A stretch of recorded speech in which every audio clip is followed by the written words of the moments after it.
Welcome back, everyone. Ready for another deep dive? Always. Today, we're tackling a sermon called The Victory of Faith. It was given by Reverend C.H. Spurgeon way back in 1855. Ah, Spurgeon.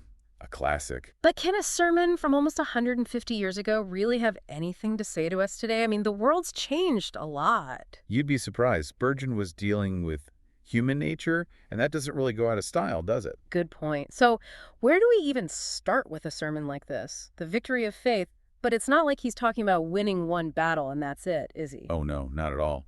For Spurgeon, this victory is a constant thing. It's like a daily struggle. Against what? What's the enemy here? Well, it's less of a clear-cut enemy and more like the world itself. All the little pressures that try to shape us. So like what? Peer pressure, temptations? Those are definitely part of it, but it's also about those subtle messages we get all the time. What to buy, how to act, what success is supposed to look like. It's like the world's trying to fit us all into the same mold, even if it doesn't really fit who we are. Exactly.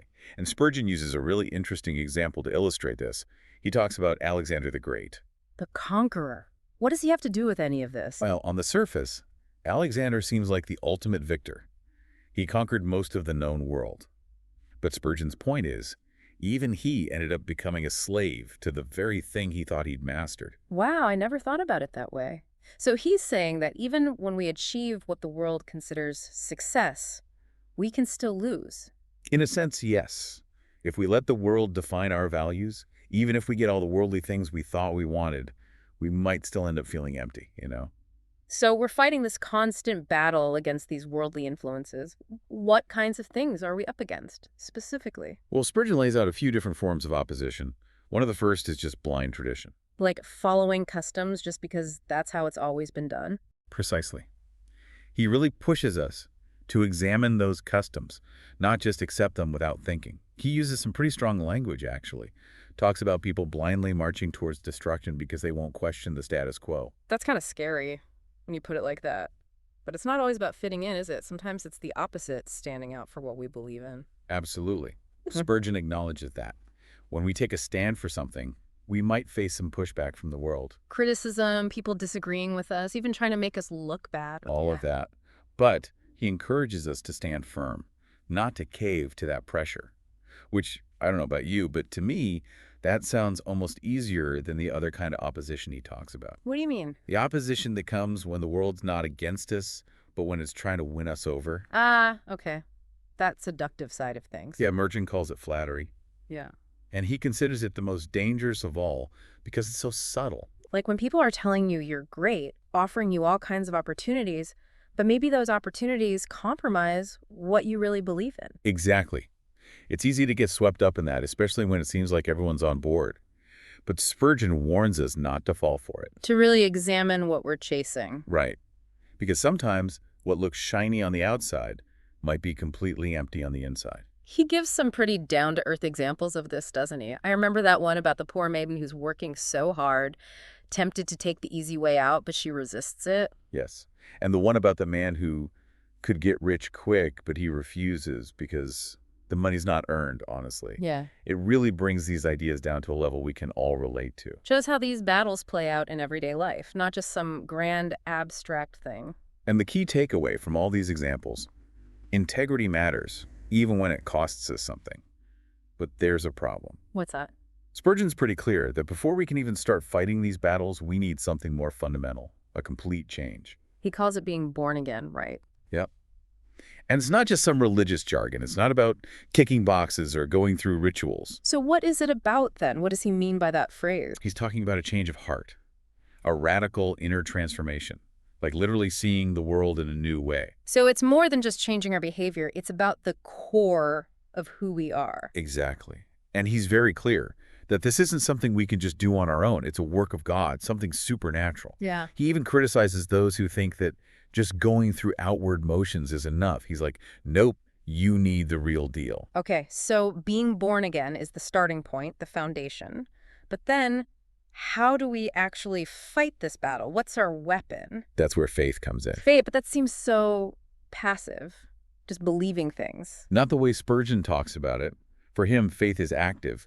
It's the force that gives us the power to resist those temptations, to overcome our fears. So how does it work? What's the mechanism? He uses this analogy of homeopathy, the idea of like cures like. Kind of. Well, he says that faith combats worldly fears by putting a greater fear in its place, the fear of God. And worldly hopes are countered by an even bigger hope, the hope of heaven. So it's like replacing lesser things with greater things. That's a great way to put it. It's not about ignoring the world, but about having a stronger pull in a different direction. And he gives all these examples of what that faith in action looks like, right? People who Like did that. incredible things, stood up for what's right, all powered by their faith. Exactly. He's showing us that faith is more than just a feeling. It's a force that can change the world. So we've got this battle against the world, the need for a complete change of heart, and then faith is the weapon that equips us. Spurgeon packed a lot into this sermon, and it's amazing how much of it still feels relevant today, even though it was written so long ago. Right. And this is just the beginning. There's so much more to unpack, especially when it comes to how this being born again actually works and how faith operates in our everyday lives. So I guess we'll have to dive deeper into that in the next part of our deep dive. It's interesting. When Spurgeon talks about overcoming the world, he doesn't mean we have to completely separate ourselves from it. Yeah, it's not like we all need to go live in a cave somewhere. No, no, not at all. He's talking about living in the world, but not being of it. It's more about having a different set of values, a higher purpose. So we're still engaged with the world, but we're not letting it dictate who we are, what we believe. Exactly. Like, think about it. Everyone else is going with the flow, kind of effortlessly. But choosing to follow Christ, that's like swimming upstream. It takes a lot more effort, a lot more determination. I like that analogy. And Spurgeon doesn't shy away from that, does he? He doesn't pretend this is going to be easy. Nope. In fact, he almost suggests that following this path of faith, might actually lead to more challenges, more opposition. But he's not focused on the outward stuff.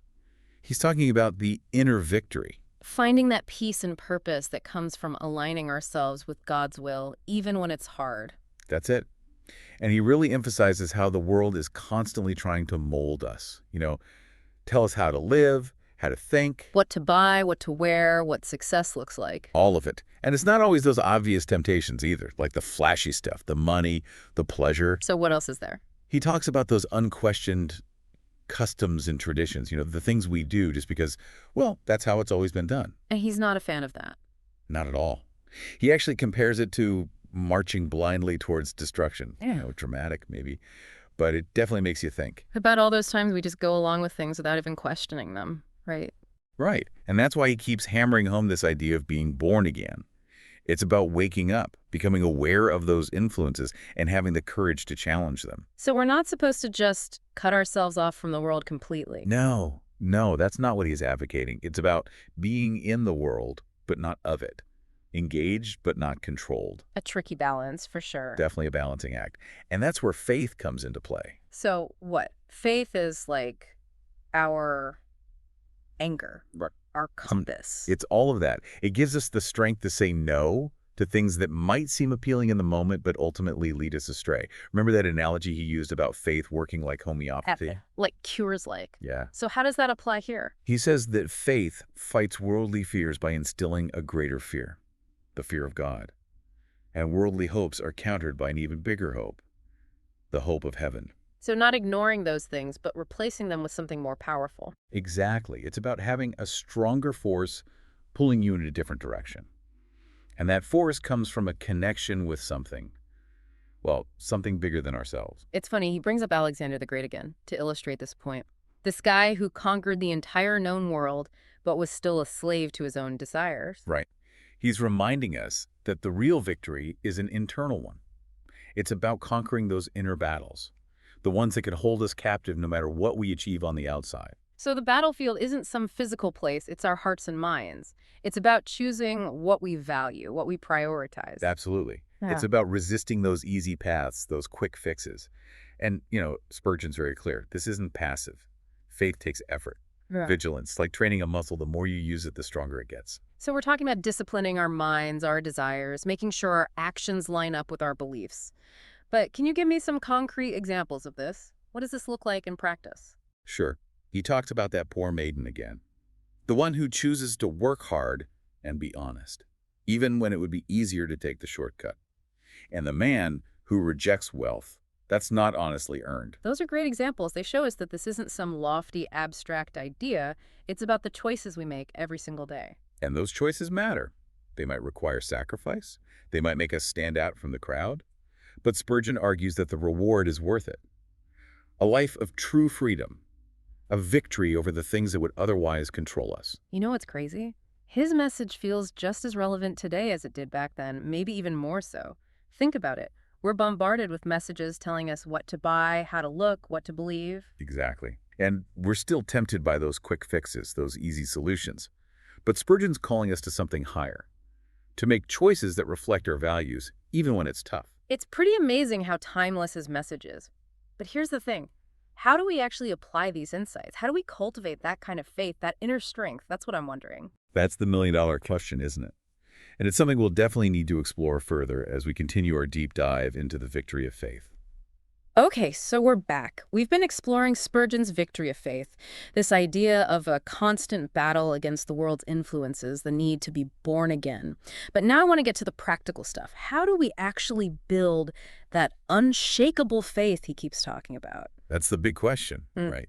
And Spurgeon doesn't really give us a step-by-step guide, but he does give us some clues. He makes it very clear that faith isn't something that just happens to us. It's got to be cultivated. Like a garden, we have to tend to it. More like a muscle, maybe. The more you use it, the stronger it gets. Okay, I like that. Right. So what are some of the workouts we can do to strengthen our faith?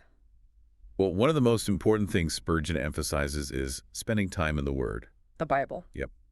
He talks about it as this source of strength, guidance, inspiration. It's not just some rule book or a history lesson. It's alive. You know? It Yeah. speaks to us even today. He really encourages us to go deep, doesn't he? Not just skim through a few verses, but to really study it, think about it, let it sink in. Exactly. It's not just head knowledge. It's letting those truths transform us from the inside out. Like the Bible becomes the lens you see the world through, the compass that guides your steps. He also talks a lot about prayer, right? Oh, yeah. Big time. Yeah. He's very clear that connecting with God personally through prayer is absolutely essential. But again, it's not just about going through the motions. Shout empty words. Right. Spurgeon describes it as pouring out your heart to God, seeking his guidance, his strength, his comfort, like having a direct line to the one who knows you better than you know yourself. And it's a two-way conversation, isn't it? We talk, but we also got to listen. That's huge, being open to hearing God's voice, sensing his direction, having the courage to actually follow it, even if it doesn't make sense to us. Which kind of ties into that whole idea of surrender, right? Letting go of our own plans and trusting that God's got something better. Exactly. Surrendering our will to his, believing that he's got our best interests at heart, even when we can't see the whole picture. Spurgeon also talks about the importance of community, right? Being part of a church, surrounding ourselves with other believers. Absolutely. He describes it as a spiritual family, a place where we can find support, encouragement, people who get it. And, you know, we all need that. We need people who share our values, who can lift us up when we're struggling, celebrate the victories with us. And it's not just about showing up on Sundays, right? It's about active involvement, serving others, using our gifts to build up that community. Right. It's about putting our faith into action, showing God's love in practical ways, through kindness, compassion, generosity. It all goes back to that idea that faith isn't just a belief system, it's a way of life. It's about walking the walk, not just talking the talk, letting our actions speak louder than words. And Spurgeon challenges us to be bold about it, too, not to be afraid to share that hope we have with others. To be that light in the darkness, an example of what a life transformed by faith can look like. That's it. And it's pretty amazing how much of what Spurgeon was saying back in 1855 still resonates with us today. The world might have changed in a lot of ways, but those core struggles, those temptations, they're still the same. Yeah, and I think what's so powerful about Spurgeon's message is that it's not all doom and gloom. He's not just telling us about the battle, he's showing us the way to win. He's giving us hope, real practical hope, that through faith, through that deep inner transformation, we can face those challenges head on and live a life of purpose, a life of victory. Well, I think we've covered a lot of ground today. What stands out to you the most from all this? Honestly, the reminder that faith is active, it's not just something we believe, it's something we do.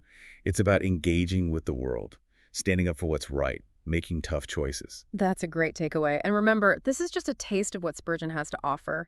If you're interested, definitely check out the full sermon. It's called The Victory of Faith. Yeah, there's so much more to unpack. And who knows, maybe it'll spark something in you too. Well, on that note, I think it's time to wrap up this deep dive. Thanks for joining us. And remember, this whole idea of victory, it's not a one-time event, it's a journey, a lifelong process of growing, learning, and leaning on God every step of the way.